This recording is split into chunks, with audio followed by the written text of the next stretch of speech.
kulanti wacan oo wanaagsan daawadayaal halkani waa madasha ugaaska tube waa mar kale iyo barnaamijkeenii taxanaha ahaa ee ma ogtahay qaybtani waa qaybtii saddexaad ee barnaamijka ku soo dhowaada haddii aad janaalka ku cusubtihiinna fadlan sabskaraib garee ma ogtahay bariisku waa cuntada ay sida joogtada ah u cunaan boqolkiiba 50 dad iyagoo ku dhaqan dunida.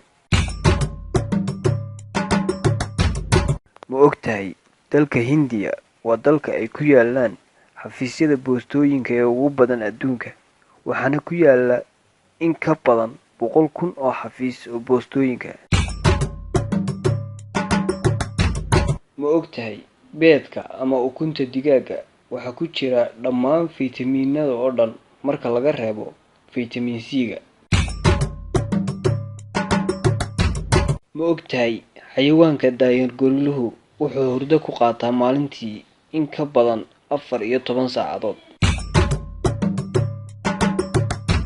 ma ogtahay dalka Zimbabwe waa mid ka mid ah dalalka ugu qaniinsan adduunka marka loo eego dhinaca kheyraadka dabiiciga, haddana sidaas oo ay tahay waa mid ka mid ah dalalka ugu sixir bararka iyo shaqo la'aanta badan adduunka.